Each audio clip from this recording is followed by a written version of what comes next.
Hello everyone, it is West Coast Ninja here, back with another video. Now in today's video, I want to cover an area of titles that do not have any platinums at all on PSNow, but are still incredible games that will not only stimulate your brain with some of the puzzling involved, but also have great stories behind them. Today, we're diving into some easy 100%er PSNow titles that you can accomplish within around 10 hours or so, depending on how you play. Before moving on, I should preface that some of these trophies can be a little bit difficult to get if you do not follow a guide, so a walkthrough is recommended for some of these titles. That being said, let's jump right in.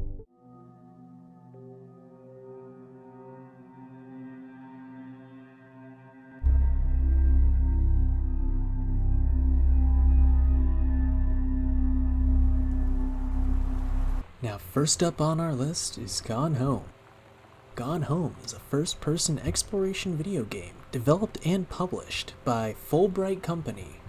Now in this title, you play as Katie Greenbrier on June 7th, 1995, returning home from overseas to visit her family's new home in fictional Boone County, Oregon. Katie begins to piece together what happened during her absence. There are no defined goals in the game. However, the game encourages and rewards players when they explore new areas of the house. Much of the interactivity rests upon looking at objects and notes within the house, and in order to progress with the game, the player must find certain objects that unlock access to other parts of the house. Honestly, this was a really unique game. I really enjoyed the aspect of just traveling around the house, trying to figure out where everyone went, while unlocking new rooms and figuring out more of the story. And honestly, when I first played the title, I anticipated it to be a horror game, but it is truly a relaxing indie that you can take at your own pace. Now moving on to the trophies. Most of the trophies, if not all the trophies, are pretty easy to get in Gone Home. There's only one trophy in particular that I had a hard time with, and that is Home Runner, which is essentially where you need to complete the game in less than 1 minute with no mods enabled from a new game in a single session only. And honestly, this trophy does seem a lot harder than it actually is, but let me tell you, it is still goddamn hard. Once I learned the strategy to complete the game in a quick manner, it still took an ungodly amount of time in order to finally achieve this trophy. I would always finish 1 or 2 seconds late, or I would screw up at the beginning by not grabbing the key in time in the hidden room, which would ultimately cause me to restart the game and have to try again. But if you can get this trophy, then you should have no issues with going 100% on this title.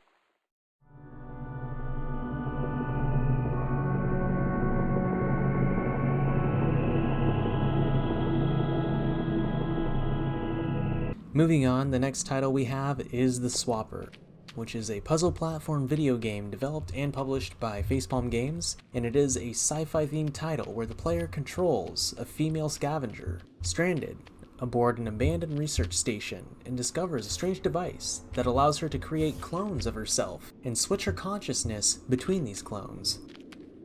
The player must use these abilities to solve various puzzles and learn about the fate of the station's researchers. And honestly, this was an extremely fun game to dive into. I will admit that I did have to follow a guide from start to finish in order to reach 100% because some of the puzzles in swapping and duplicating our protagonist was quite a bit tricky. But it was a unique and original concept for a platformer. I haven't played a game like this ever before, and it was an absolutely enjoyable experience. Now, if you are following a guide, this 100%er will take you roughly 3 to 4 hours. It's about how long it took me. And without a guide, it may be a bit longer. But I would highly suggest trying this game out, as it is a direct downloadable off of PSNow, and it is a fun game.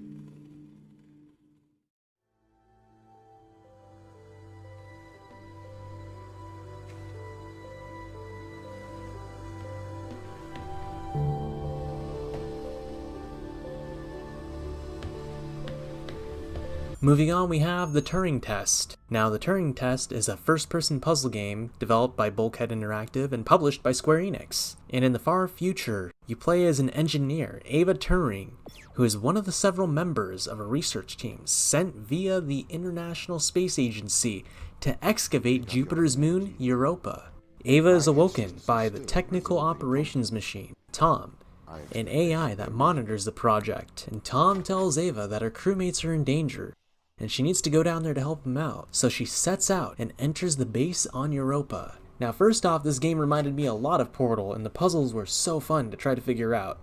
But the game does get much deeper and much more unnerving as you progress through the story, and there's a reason why it is called the Turing Test. However, before taking this game on for the 100% trial, I would highly recommend following a guide if you get stuck at all, because this game doesn't take too long to beat. It took me about 5 hours, but I will tell you, some of the puzzles do get annoying as hell, and I needed to follow a guide after quite a few of the puzzles after stage 3. Once you get past that and you're moving on to chapter 4, it is downhill from there, ladies and gentlemen. Now, all of these trophies are pretty straightforward. You get half of them by completing the game, so you get a trophy per chapter until completion. Then the other half are optional puzzles, so make sure when you're walking through mid-chapter in each area, you're looking to the side to make sure that you can spot an opening to challenge these puzzles. And once you do that, you'll be able to go 100% easily. Without a guide, it is pretty challenging. A lot of these puzzles are no joke. You will want to blow your brains out on some of these. It is not easy, but come on, if you're a real gamer, you don't use guides. I'm a casual gamer, and I guess I'm not a real gamer because I did use a guide, so fuck me.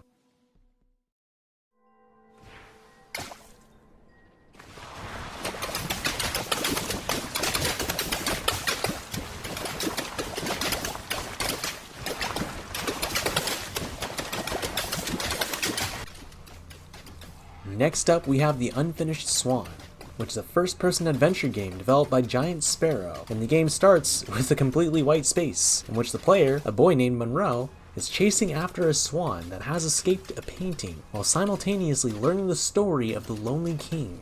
Now let me tell you, this game was a very refreshing and fun title. I absolutely love just throwing the paint around different paths and trying to explore the wonders of each region. Regardless of whether or not you want to go 100% on this, I would highly recommend just picking this game up, as it is a direct downloadable from PSNow.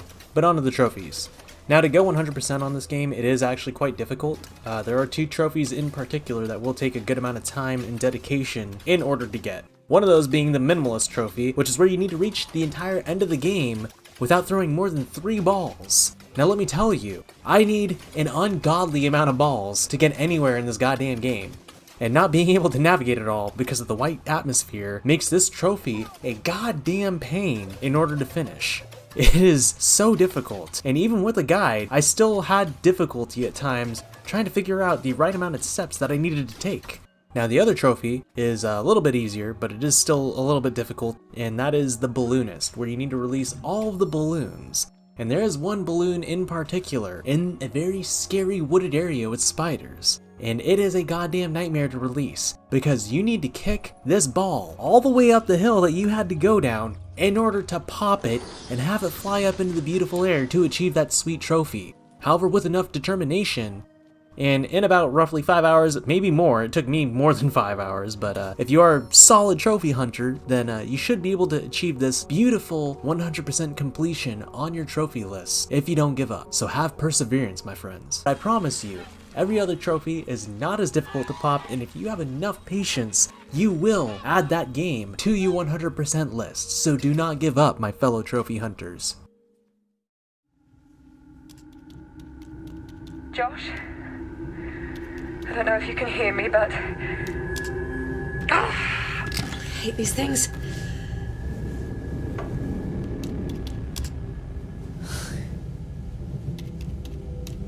Josh.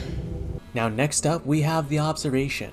And goddamn, I love this title so much. The Observation is a psychological puzzle horror game developed by No Code. And in this sci-fi thriller, it puts the player in control of a space station AI in order to recover from a sudden mysterious loss of its crew. The player takes control of Sam, the AI, aboard a multinational space station that serves to monitor the entire station. And as the game progresses, Sam can move between several modules on the station and manipulate cameras in that module. Sam can also travel using several spherical probes into hostile environments that are harmful to humans aboard, including the outside of the station.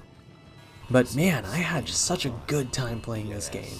The puzzles aren't too difficult, but they can be confusing at times, and there are a few trophies that will be a little troublesome to get, which do include Another Emma Dead, where you need to find the alternate Emma on the alternate station. And let me tell you, this trophy is not hard. It is one of the easiest trophies that you can achieve on this game, but it is missable, because apparently my dumbass missed it on my first playthrough of the game. But that's okay, just make sure you don't make the same mistake I did, and have to go through a second playthrough.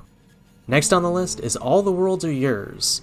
Now this trophy is awarded for correctly repeating the symbols to the hexagon entity each time it appears throughout the game, and it appears quite a few times in different segments of the game. So make sure that you follow along with a guide, or you at least exit out before it continues on and finishes that cutscene so you can redo that hexagon symbol puzzle and not have to do multiple playthroughs of this game. And the final trophy is Memory Recovered, where you need to find and recover all of the data drops as well as combine all of them. Now this is just simply a collectible trophy, but there are quite a bit of collectibles, so make sure that if you are going to go for this trophy, that you follow a guide, because it is very easy to miss one or another. Now if you can do these, you shouldn't have an issue going 100% at all on this game. I had to do 2 playthroughs of the game because of all these trophies, and even then it still took roughly around 8 to 10 hours. But if you want to do this in one playthrough, then I would highly suggest following a guide, because if you don't, you're probably not going to be able to pop all the trophies. And if you do follow a guide, roughly it'll take you about maybe 5 to 6 hours. So not as long as it took me handling this game and whatnot, trying to speedrun it a second playthrough, but I still would highly suggest it. It's got a beautiful narrative, it's very unnerving, and it was just an enjoyable experience, and it's a good game to go 100% on. Now that's about it for this video. These are all great indie titles, and I would highly suggest you try some of them out and dive into the stories if you have PSNow. But I have to do some trophy hunting myself, so I will see you guys in the next video. Also, I stream on Twitch, so if you want to come hang out or say hi, link is in the description. Have a good night, everyone. Stay safe and stay healthy.